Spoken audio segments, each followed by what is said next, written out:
Welcome to Healing Generations, a podcast creating a dialogue uplifting the importance of healing, strengthening, and supporting our communities, and that addresses the disparities and inequities in communities of color. Healing Generations is brought to you by the Healing Generations Institute, a collaborative initiative of the National Compadres Network and the Brotherhood of Elders. Be sure to subscribe to stay up to date on our new releases.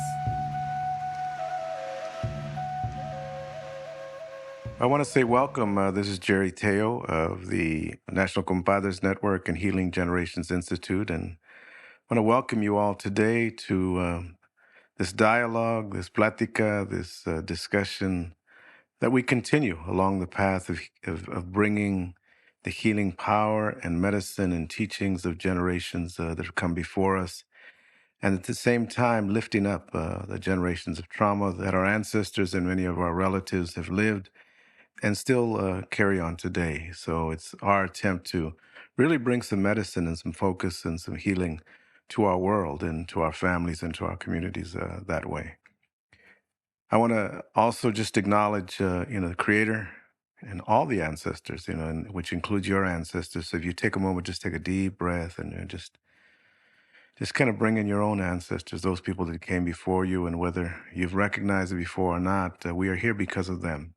We are here because people before us have sacrificed, have taught, have persevered, and not given up, and had a dream. And for our ancestors, their dream was that those that came after them would have more blessings and would have less struggles. And so that's part of our dream as well as we do this podcast. And so I want to acknowledge, all your ancestors, acknowledge wherever you sit, take a moment and just ground yourself and acknowledge those people that are the original caretakers of that land. And then let's bring in your family and community, because in, various parts of this world, there are blessings going on, wonderful, that I feel grateful that grandfather's son came up this morning and gave me another breath, another day. But there are also struggles that all of us are going through, and in many communities, sometimes the hurt and the struggles are a little bit deeper. So let's bring to mind all of those as we have this dialogue today. Just thank you for joining us, and today, I have a very special honor of welcoming in, a really good, I consider him a good friend, a brother, a colleague, just a partner in this journey of life, but also in the work that we do around healing and transformation and growth and all of that. And I'm talking about Mr. Joe Scantlebury, and Joe has a long history of advocacy and teaching and supporting of communities, across the world, in his work and in his leadership, and in many, many different ways. And prior to his present position, he was at the Kellogg Foundation, and that's where I met him in some of the racial healing and racial equity work that we were doing there. But we met before that too, but not so much as we really interacted at Kellogg. And then, Joe, now heading up in Living Cities, and I'll let him talk about that. Well, Living Cities, it's a collaborative effort of the world's largest foundations and institutions that work together to fight poverty in our cities, But it's much more than that. And Joe, and I know at Joe's leadership, he's going to bring, a whole interconnected segment of life work that we have talked about and we have shared. So Joe, I just want to thank you for joining us today. I know you're extremely busy, but to allocate this time so we can have this dialogue and you can share some of your teachings and show wisdoms and your challenges to people too as we move forward. Let me turn it over to you and allow you to welcome folks. Thank you, Jerry. And I just want to open the floor and open the space for myself and for others and say, I didn't know a whole lot about this app and this space until Jerry said, hey, why don't you join us? And as I peruse some of the prior conversations and dialogues, I have to say that I just feel very blessed to be in this space. And I hope the things that I share and the ways that I share them, add blessings to others. As I was blessed, I started to listen to the apps and realizing, wow, my friend has been very, very busy. Mm. very busy, because I didn't even know about the app. And then when I clicked in, this has been a multi-year commitment, bringing together people who are on a journey together to rediscover our humanity. So I'm just Mm. really just pleased to be part of it. Mm. Thank you, Joe. You mentioned rediscover our humanity. It all begins with where we begin. So I want to invite you really to talk about, who's Joe and your journey and your relatives and where your people come from and a little bit about your journey, along this path that got you to where you're at now. Sure, sure. So when I think about my beginnings, I start with family. I start with Mm-hmm. my family. My parents emigrated from Panama, both of them. They were a young couple in love. Their parents weren't so keen, or at least my mother's parents weren't so keen on her marrying this particular guy because he was too dark. He Mm. was too dark. We have that colorism sometimes. Yeah. And she was intent on marrying him because she loved him. So she eloped, came to the United States, Mm. and was intent on, making it here. And unfortunately, the marriage fell apart pretty quickly. Mm. So I was born in Brooklyn. I've been born and raised Brooklyn, New York, Bed-Stuy, Crown Heights, largely Flatbush, Mm. and that's where I hail from. But when I think about my family, I think about the extended family that supported me in my childhood, the extended family that unfortunately didn't include my father until I was a parent myself. That's when I got to know him, and he'd had other children and moved on. But what I learned from my elders, the people who I grew up with and spent time with, because my mother is a single woman trying to make her way in the United States, she had to make sacrifices. And one of them was she sent me to live with relatives. I was raised by this extended clan that showed me a lot of love and support. A grandfather who was demanding, Mm. in every way, expecting literacy at an early age, expecting order and structure and wisdom, Mm. and he demanded that. He would often say, I remain silent so none may know that I'm a fool. Mm. And I would say, what are you saying? He says, well, you just proved that you're a fool. You keep talking instead of listening. That's right. But I had the blessing, honestly, being raised with elders. So my great grandmother and father came from Guadeloupe on my mother's side. Mm. So they were francophone, and they came to Panama with the French to build this canal. And they thought that they were going to make quick money and go back to Guadeloupe. At least my great grandmother and my great grandfather. So he thought he was going to come, Mm-hmm. make money, and then go back to his fiancee in Guadeloupe. Ultimately, it didn't work out that way. Fires, malaria, floods, it was a rough and tumble time. This is even before the Americans had showed up. She decided to come and be with him as he was working. He Mm. was an educated man living under French colonial rule in Guadeloupe, but at the end of the day, he came to Panama. So what I encountered as a child was a household that celebrated Bastille Day, spoke French in the house, Mm. spoke Spanish in the streets, and spoke English in schools, because by then the Americans had come in and had dominated some of the education systems that were there. Mm-hmm. And so this extended huge family, right, of, close to 12 tios and tias and, their children and so forth. So a blending of Jamaica, Barbados, Guadeloupe, all of this blending that took place in Panama, that really is what Panamanian people are, even though unfortunately today there's a denial of sort of the racial history of the country, Mm-hmm. and there's Mm-hmm. a there's some tensions there that really need to be spoken to, but I won't go into that.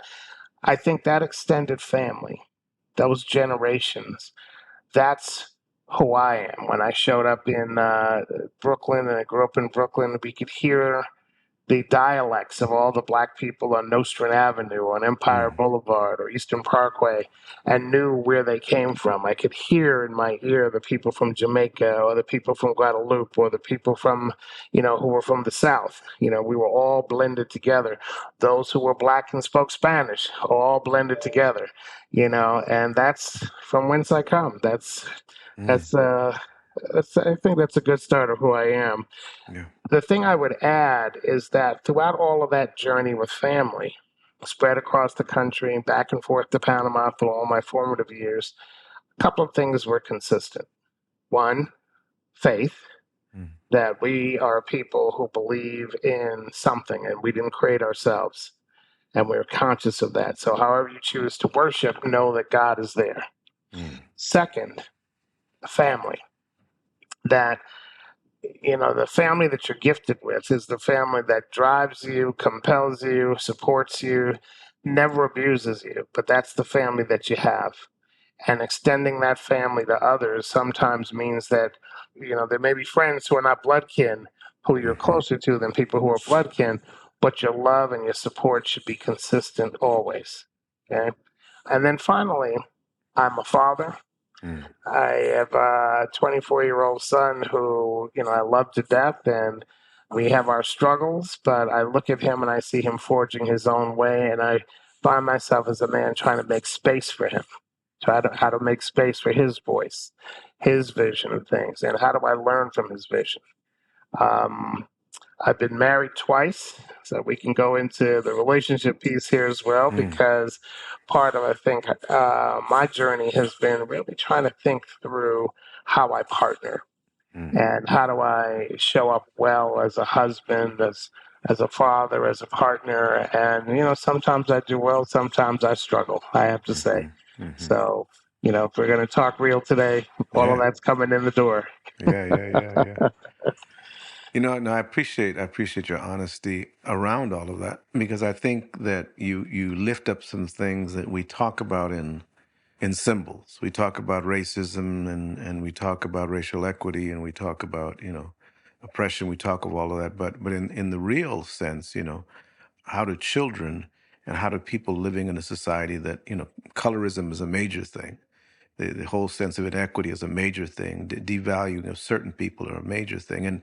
And one of the things, as you were talking, that a lot of people don't understand is the complexity of us when we talk about identity and culture. And so you mentioned you lived with people that were basically black, but some spoke English, some spoke Spanish, some spoke a different dialect of Spanish, some, and in your family you spoke French too. So, I imagine that balancing that out for a young Joe Scantlebury, who am I? Who am I really? Who do I hang with? Who do I play with? Who is safe to be with? I mean, those are some of the things as we grow up that we don't really talk about. We have to navigate in our heads and navigate in our minds, even in the sense of safety. Who am I safe around? Who's going to get my back? And so I wonder if you can talk a little bit about how you navigated that. Sure. I don't think that was a transparent struggle for me until 1976. Mm. Okay, so I knew and I had been taught that there was racism in the world. I didn't understand it fully.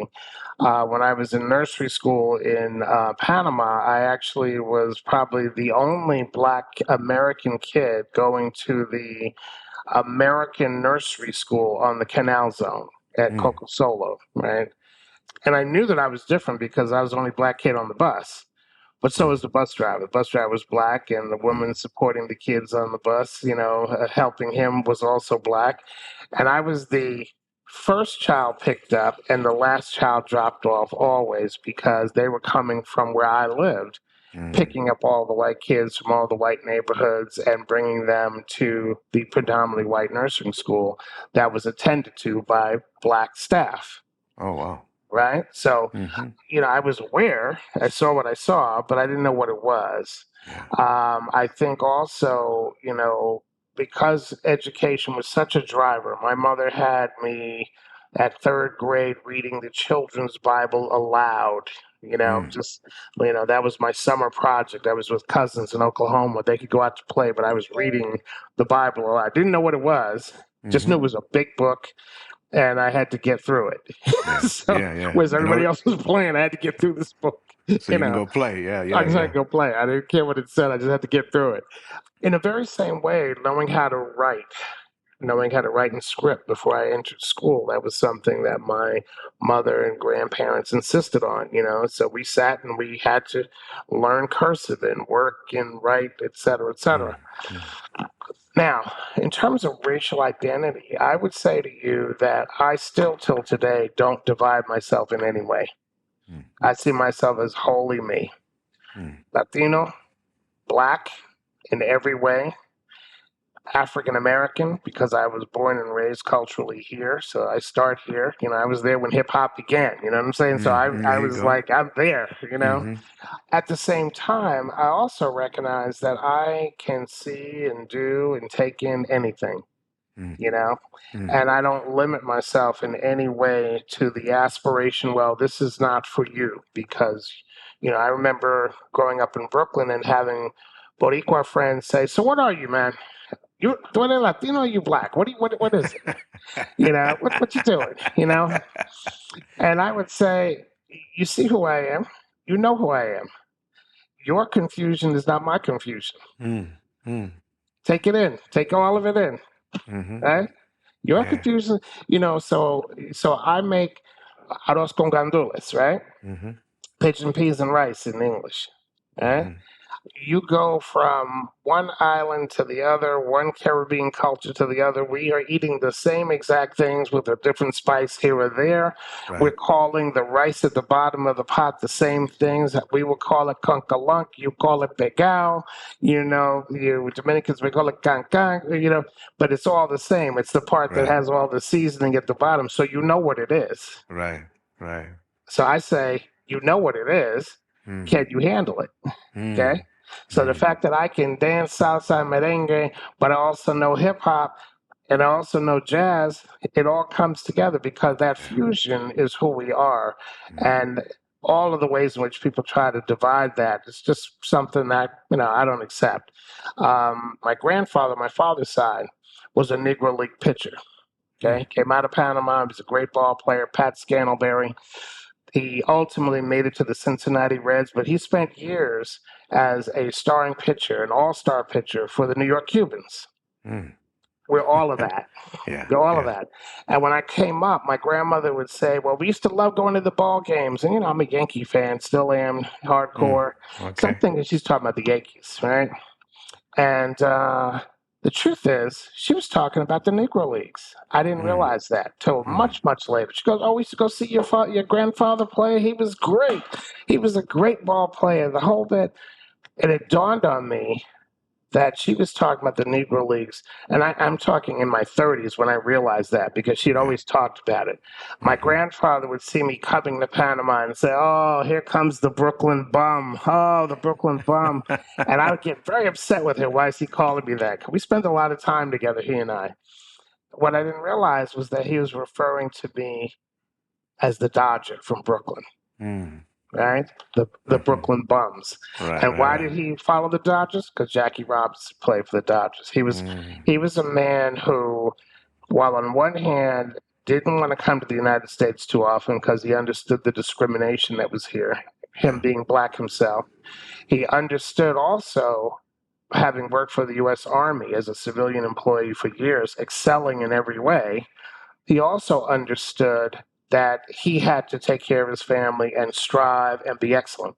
So in many ways, here was this man who was a dichotomy, and I learned a lot from him, right? That he's fully who he is, born of Jamaican descent, born in Panama, raised in Panama with 10 brothers and sisters, making his way from the time he was 12, marrying and building a family, maintaining that family, being literate and knowledgeable of all things. So when I came to consciousness, getting back to your main question, it really didn't happen until the Soweto massacres. I was probably 13 at the time, and I was fascinated with the Viking Mars mission, right? Because I was a sci-fi kid. I saw the Apollo landing, the whole nine on TV. That was a big deal for me at that time. Only to discover this other news report about children being killed in Soweto. And there was something about that that really struck me and stayed with me. And I began to understand that I lived in an order that didn't value my full humanity. Mm-hmm. So even though my Boricua friends would say, well, what are you? I would say, I'm all of that. I'm all of that. But Mm-hmm. I understand that people are going to look for a particular part of who I Right. am Right. and deny and negate the rest of it. I Right. understand that. Mm-hmm. Okay. And Mm-hmm. that's their limit. That's their loss. Mm-hmm. Wow. What you have articulated is what by indigenous language we refer to as in a Nahuatl word called Nawake, interconnected sacredness.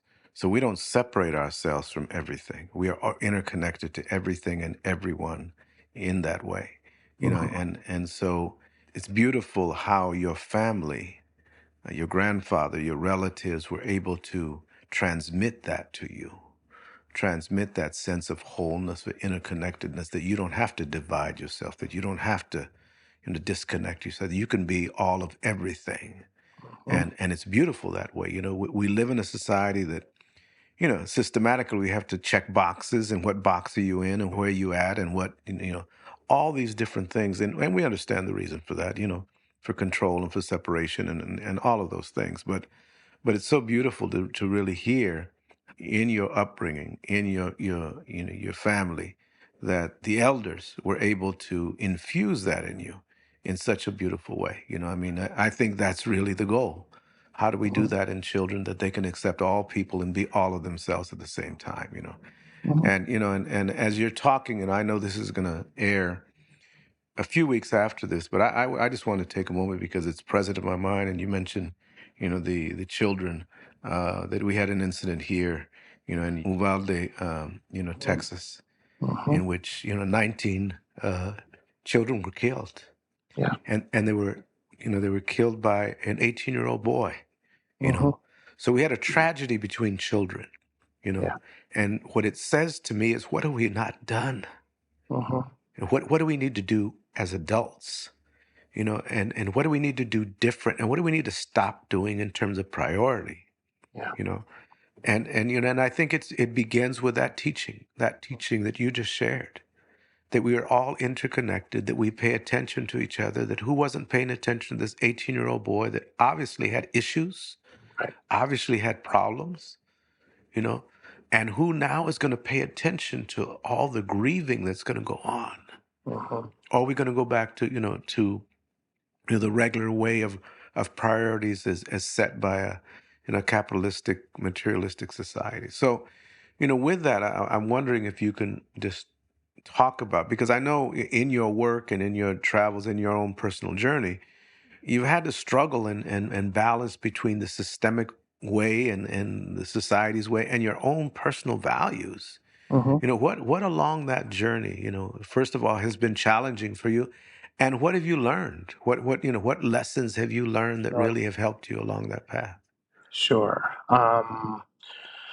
So, Jerry, you talk about the massacre that just happened in Uvalde, but, I link Uvalde and the one that happened in Buffalo and the one that Yes. happened in Pittsburgh with the Right. synagogue and, El Paso and Walmart and, Orlando and then, Charleston, the sequence of these attacks and then all of the ones that don't get mentioned as sensational stories. So in Right.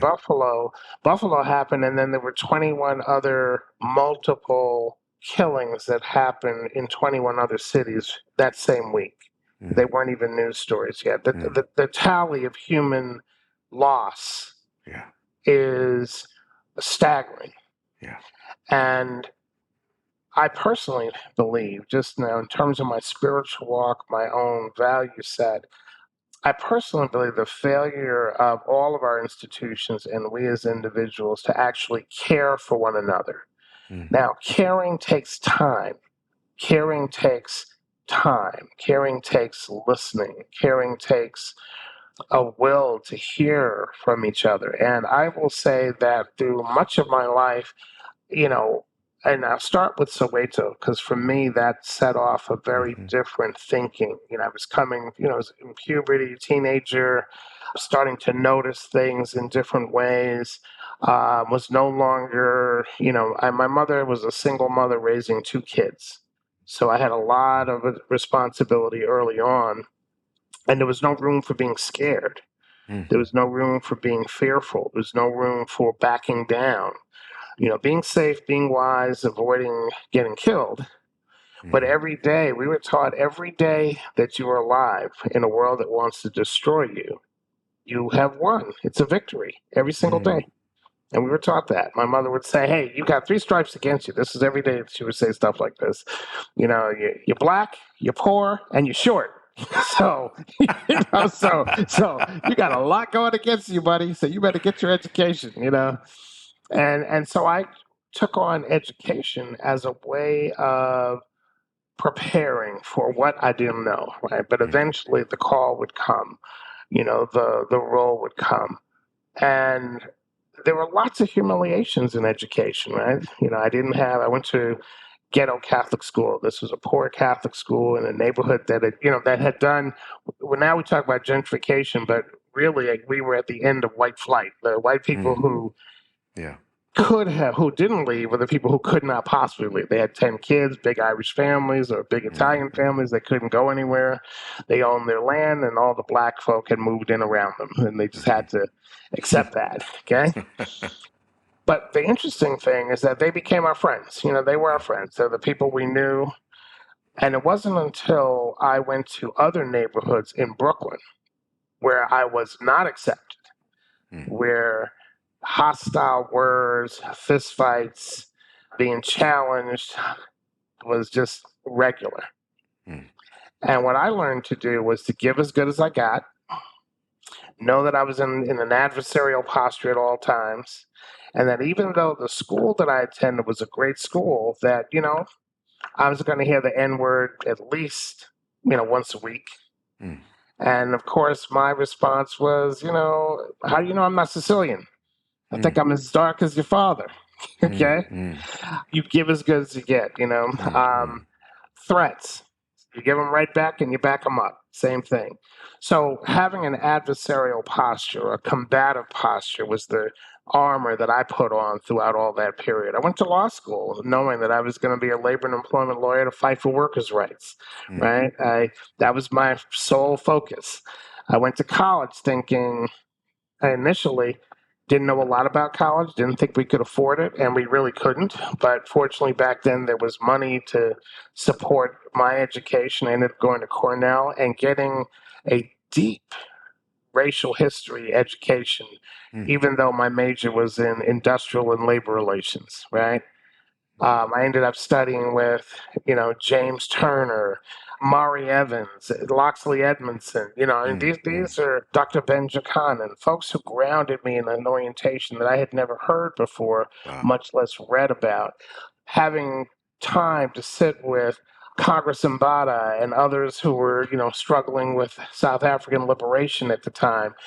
Kwame Ture coming through on a regular basis, sitting down and listening and hearing how these men and women were thinking about the world. Bob Harris, it was just an amazing, rich thing. And so blending that identity and blending Felipe Luciano, Marta Moreno Vega, all these folks coming through and helping me see that even my faith walk was informed by race in so many ways, right? So I have an altar in my home here. That's a tradition that I've had from forever. Like every member of my family has an altar, right? And I think through, well, what do we do with that altar? Well, when I was a kid, I was the youngest child in the house, and I was asked to take incense and walk through the whole, around the house and through the house and everything else, while my grandmother and aunts cleaned the floors with citronella and all kind of other herbs and scents. Many of the prayers and the practices, while they were very Catholic, also had African roots that I don't even think they knew consciously, but they certainly practiced and continued. The offerings that were made, even the celebration of Bastille Day with my great grandmother, right? We'd have little glasses of claret wine, but the prayers that she said, many of them were, again, Catholic, but their traditions were very African, which is very, and it's interesting because they would never have described themselves as African back in their orientation and the way they thought about things. But they understood that they weren't Anglo-white because they had met the Americans and they had faced their discrimination. They also knew that among Latino people, right? I mean, they would call them Mm-hmm. the Spanish people, right? Mm-hmm. That Mm-hmm. they made a distinction on race as well, and they treated black people a certain way. So their education, their dignity, all of that had to be what they armed themselves with as they move forward. And I still carry that to this day. My son carries it, and I pass the torch. I hand it to him as well. Mm. Wow. You know, your faith, spirituality, and the genetic memory that comes through traditions, rituals, cleansing, regrounding is central to many of us. It's what got us through. It's what helped in, from my understanding, and when the civil rights movement, Chicano movement was going on, there were people marching, but there were people at home praying. Mm-hmm. And, a lot of the grandmas were praying, they didn't want their kids to go march because they were afraid. And they knew what police would do. They knew what was going to go on. And they were praying that they would get home.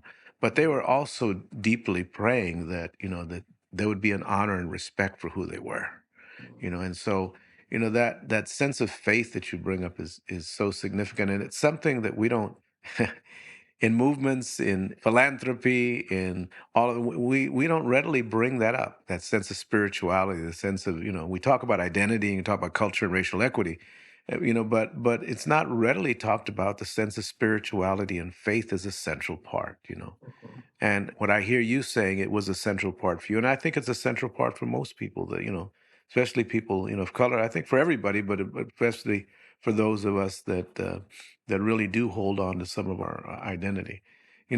I wonder if you could talk a little bit about your work today, and not just today, but, and maybe in the last number of years, your journey in the work you do. And when I say work, I don't necessarily just mean, your job work, but your life work, your Sure. sacred work. Yeah. Sure. So, Jerry, I'll start here and say that I fundamentally believe that when I have completed what I was created to do, that's when my life will happily end. Mm. I firmly believe that. Mm-hmm. So, until that day, the work's not done, right? Mm-hmm. There's work to be done.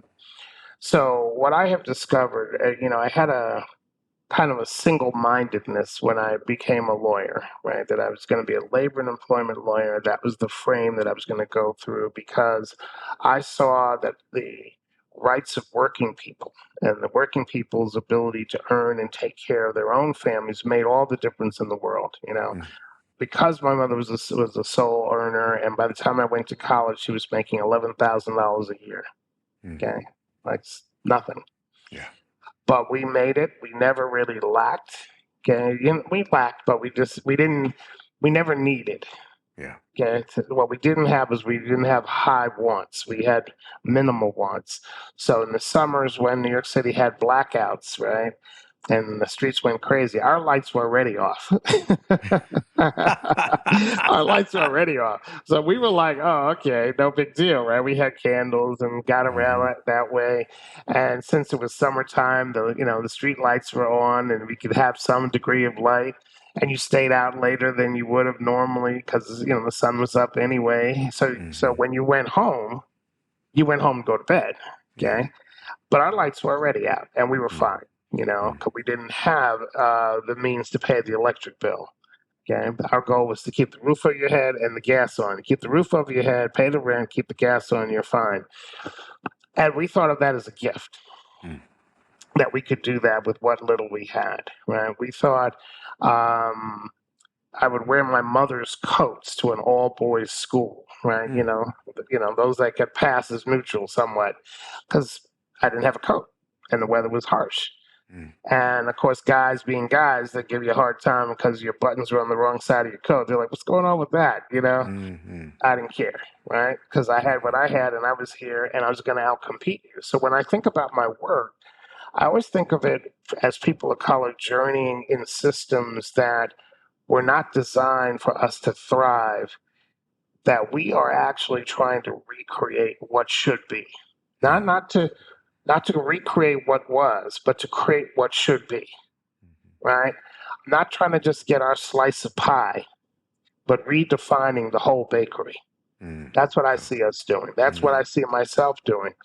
I've learned, yes, you can be an advocate, but you also have to be a builder and you have to be an owner. So, one of the things I talk a lot about now is What will happen when we are no longer a majority white society, but a multi-ethnic, multiracial plurality? Hmm. Will we continue to operate with the economic and exclusionary and privileging systems that created the inequities to begin with? Will we allow white people to unfortunately suffer under their own self definition of being white? Hmm. Or will we see them as they are, as human beings who are flawed and struggling, who ultimately need to know that as we own, we see them too? Mm.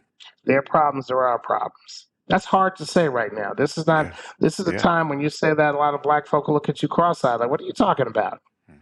And there's a lot of folks who would pander to this kind of mentality that I'm sharing as a way to comfort themselves in the midst of tense and very painful struggles. I don't think we can avoid the pain. I think we have to actually, I'm a practicing Catholic, and I think you have to die to self to some degree in Mm. order to actually live in this faith. There's a lot of folks who are walking around talking Christianity but haven't converted to Christianity, because Christianity actually requires a faith that is illogical. It's a faith that doesn't make sense. It's a faith that's not easy. And we have kind of what I'm going to call supermarket Christianity, where I come in, I make a purchase, make a contribution, get a little Eucharist, and I'm good to go. Mm. And and I don't criticize it because I ultimately know that those little incremental steps add up over time. And I do believe, just like the scripture says, my word does not come back unfulfilled. I believe that. Just like Mm. the rainfall, I Mm. believe that. And Mhm. I trust that God has a plan, because the oppressors and enslavers who Christianized my people when they stole them from West Africa and they colonized them here in the Americas and slaughtered them in order to claim the land that they owned. All of that blending nonetheless occurred. All of that faith nonetheless occurred. And what I'm clear about is that God's word doesn't go unfulfilled, even if the institutions themselves fail or are not operating as they should. The Mm. word still lands. Wow. So when I think about my work, currently I'm the president and CEO of Living Cities. And we believe that everyone living in U.S. cities should be able to live an economically secure life, should be able to build wealth for the next generation, should be able to thrive, live abundantly, and to be connected to others. Now, that's not a definition of a middle class or an upper class that is an existence vision that says that all people should be able to thrive here. And I say to my team members sometimes, I want us to dream that impossible dream. And even for me, it's hard to dream this dream. What happens if you and I get off a plane somewhere in a city that we don't know we're going to and can't find the color line, Mm. can't find the communities that redlining and segregation left in poverty, can't find the places where there are no services, can't find the places where the schools are dilapidated and run down, because even though everybody is diverse and mixed here, we just can't find the vestiges of exclusion and privilege. What would that look like? Mm. That's the work we are trying to do in cities with public leaders, community leaders, builders, business sector, the private sector, because at the end of the day, when we're in cities, we're proximate to each other. Growing up in New York Mhm. City, and growing up in Brooklyn in particular, where millions of people are crowded every day on subways and thoroughfares and walkways, and God help you to go out to the West Indian Labor Day Parade, and everybody's out there, 2 million people dancing, marching, and having a good time until the sun goes down, then it gets a little crazy. But Mhm. the point, though, is that we're all there together and we're hearing each other, seeing each other, Yeah. interacting with each other.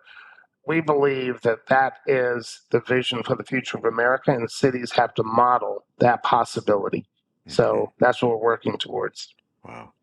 And that's a heavy task, man, because it really challenges all of us to reconceptualize who we are and what is community. And even us people of color. Mhm. I mean, in my family, I got every identity, national, and in my family. Mm-hmm. And so when I'm talking about, systems and white people, I'm talking about my own family. Mm-hmm. And even within, if we now go intraculturally, even in my own culture, there's people along the spectrum of what they believe, Mm-hmm. from their identity, from their ideals, from their internalized oppression and own internalized races. I mean, we have the complexity of the wounds within all of us. And I think what you're pointing to is, how do we get to a place where we can honor the sacredness of all people? And what that means is, then we have to look at people that have harmed us, that their relatives have harmed us, that the systems that they uphold continue to harm people. And how do we create a process by which we can sit together Mm-hmm. and really work on that vision that you're talking about? It's not an easy thing. No, not at all. And what it requires all of us is, first of all, us to do our own work, Yeah. you know. And I think about that with my own grandchildren. I have grandchildren that are just in skin coloration, very dark, and some that are very light. And one of my grandsons is mixed. He's definitely indigenous and Mexicano, but he's white too. Mm-hmm. And when I went to greet that boy when he was born and held him up, and I said, in my tradition, welcome, mijo, Mm-hmm. welcome home. I'm your tata. You know, I had to say to him that I will love all of you. Mm-hmm. I will respect all of you. I have to help you come into the blessing of all of yourself. But what faced back to me is that this tata that is supposedly a leader and expert in racial equity and racial healing and all of that, what faced back to me, and my grandson says, Tata's got to do some work. Mm-hmm. Tata's got to do some work, because I know more about my indigenous and Mexicano side than I do know about his indigenous white side. I don't know that much about that side that I need to expose him to, so he can feel the sacredness. But at the same time, then how, as a grandfather, do I help him deal with the historical sense of what all of our people have caused to one another? So it's a challenge, and I want to acknowledge you for your work and your leadership in all the work, not just where you're at now, but previously. We've connected because there's been kind of some parallel visioning that I think we both believe in, and I want to congratulate you for that work up to now. And I know that what you're gonna lead and your team are gonna lead really is something that this society needs. As we come to the closing, I want to come back to you now as an elder, as a wisdom keeper, as someone that has walked this road for a long time and learned some things. And I want to ask if you would share some consejos, some advice, some counsel. If you were speaking to the younger you, if you were speaking to that next generation that is coming up, and we all learned lessons. We should have done this better. We might have focused more on this, or I shouldn't have done this, but whatever that is, whatever those lessons are, what is it that you want to offer to this next generation? What are those lessons that you think are imperative and significant that you want to offer this next generation? Sure, sure. So I love the energy of young people, even if I don't always understand it. Mm, And I am fascinated by what they see. And when my son was small and young, and he would talk to me, he would notice things. I'd want to get in his eyes. I'd mhm, want to see what he's seeing. mhm, Okay, you're noticing a caterpillar. I want to see what you're seeing. And I think one of the hardest things for all of us is to not conclude the story, mm, not to conclude the story of someone else's narrative. It's taken me years to not be so smart about everything, right? Don't be so smart where you think you know everything or you have a command of all the facts. You just might have a command of all the facts. Some of these young people are pretty impressive. I ask myself, my God, I think I'm like completely slacking compared to some of these young people. But don't conclude. Leave room for the other contributors to the story. mm, Take a position of wonder and really, really ask yourself, so I wonder why she's saying that. I wonder why that guy's doing that. I wonder why that 18-year-old killed those children. I wonder why. Now, let's be clear. That kind of pain and violence, we have to deal with. We have to deal with. That's policy. We have to deal with that. At the same time, all the things that motivate my use of that instrumentality to work through my stuff, I need to better understand it. And I need to better understand it, yes, to remedy it, to cure it, to prevent it. But I also need to understand whether that spirit's in me. Oh, Okay? Because I wow. know there were days when I was coming up when it was not out of the realm of possibility of hurting somebody. There were days when I went to school and I was armed. And what would have happened but for the grace of God in that moment? What would have happened? But why was I armed? I was armed out of fear. I was armed out of fear because I was going to school and I didn't feel protected in a neighborhood that was largely Italian and Irish Catholic, but against Black people at the time, and feeling encroached upon because of the rise of numbers of people of color in the city in Brooklyn. And so they marked out their community, their territory. Don't come over here. And I was coming over there because that's the school I was going to. I got a scholarship to go there. I was going. Okay? And you're not going to deny me my education because in my mind, you denying me an education is you trying to enslave me. So I'm going to battle against you.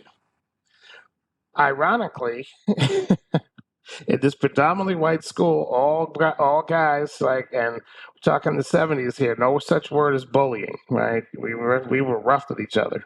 They elected me, to represent them many times over.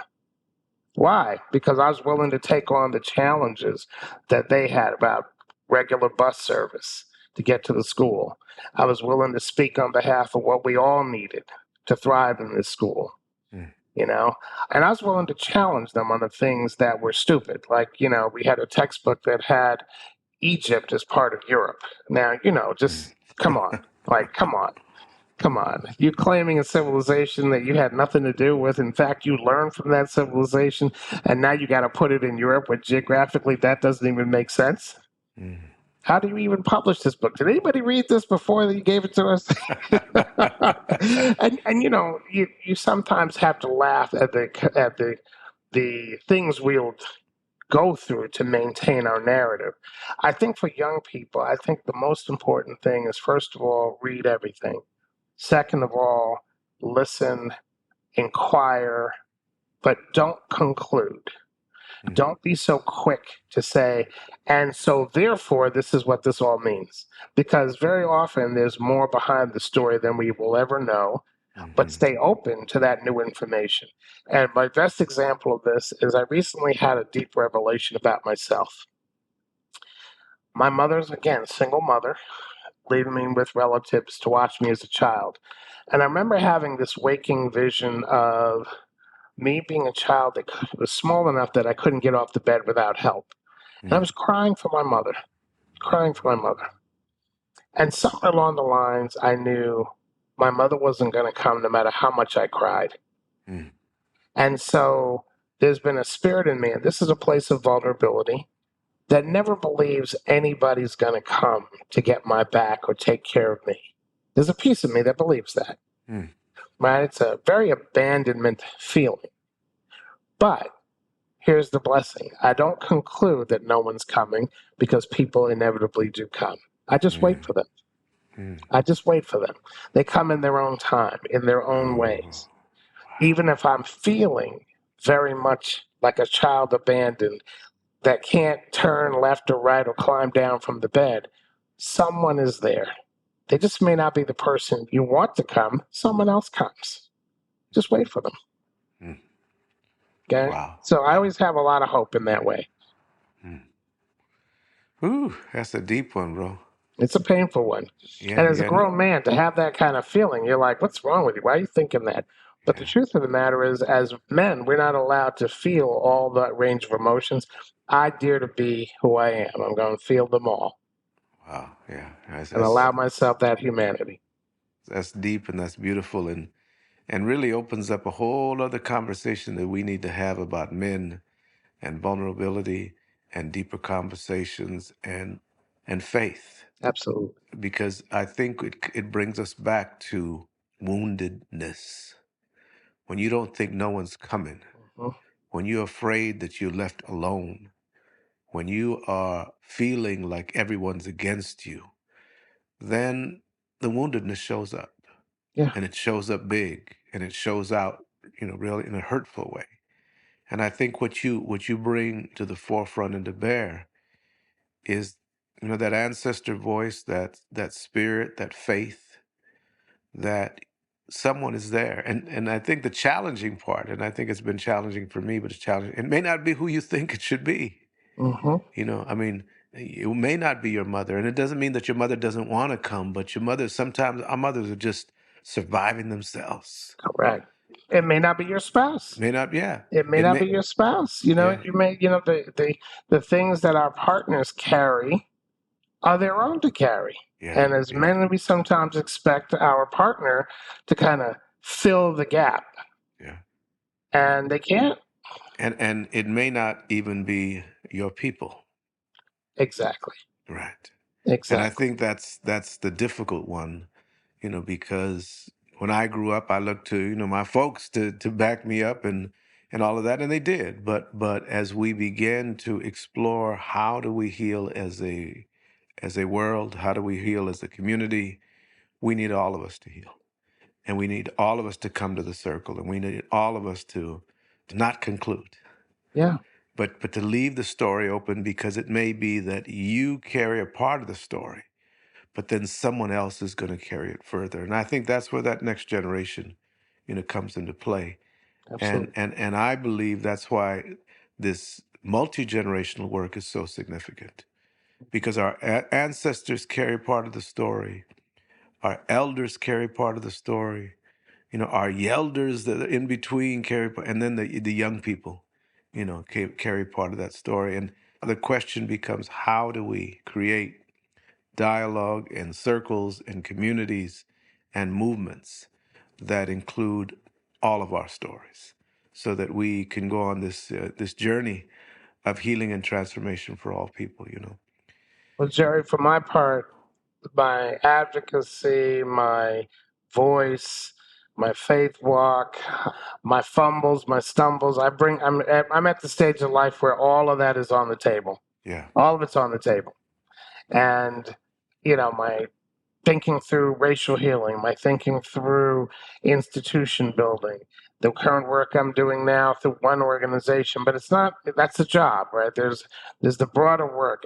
To me, all of that is now on the table and at my fingertips to use, mm, vulnerabilities included. So mm, my hope is that in living fully and being, how should I say, unified, even though there's intersectionality, mm, but unified in that intersection in terms of how I show up.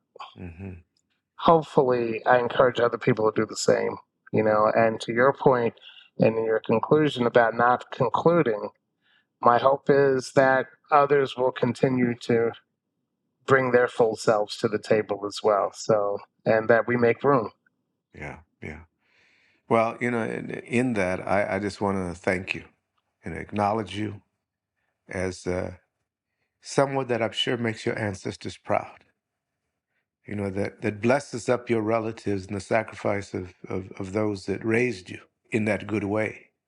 In the work that you do and the leadership that you've provided and continue to provide. But as a brother and as a friend, as a colleague, I feel honored, and I feel happy that we have a relationship, and that we will continue to learn from each other. I think I appreciate your time, and I appreciate your vulnerability and your honesty and openness, Joe, and I really respect you a lot for all of those things. And there's a whole other part that we haven't talked about, because we when we get together, we laugh, and music, and and partying, and all that other part. Exactly. Having a good time is also part, the sense of joy, Yeah, the sense of joy that I feel in Joe Scantlebury. I feel joy when I'm around you, because you bring joy too. You bring realness and bring that vulnerability, and bring sometimes those tough conversations, but you bring joy too. And I think we need all of it. We need absolutely. all of it for us and our families and our communities, to heal in this way. So thank you very much for spending the time with us today. I appreciate you so much. Well, Jerry, I feel honored. And Emilio, thank you for everything. Thank you Mm, both. Thank yeah. you. As we conclude today, I really just want to give thanks, and in honor to again those ancestors that have filled us up and set us on a mission for all those leaders and the warriors and truth tellers that speak truth and of all generations. And we thank those that have sacrificed for us and held us in prayer, even when we weren't ready to heal or listen or be of what we needed to be, that accepted us with our blessings, but accepted us when we messed it up too, when we didn't do all that we should do. And what I want to challenge to all of you is, first of all, sit in your sacredness, recognize that you're a blessing, and share that blessing to other people, but challenge yourself to not conclude. Challenge yourself to open yourself to the many stories. And then let us together, move to a world and to a community and to a place in which all of our sacredness can show up. We thank you so much for listening. Share this podcast with others, send us feedback. And, just remember, you're sacred and a blessing just where you are. Thank you very much. Classico man. Amen. Amen. Gracias. For more information about Healing Generations and the Healing Generations Institute, visit nationalcompadresnetwork.org and be sure to subscribe to stay up to date with our new releases.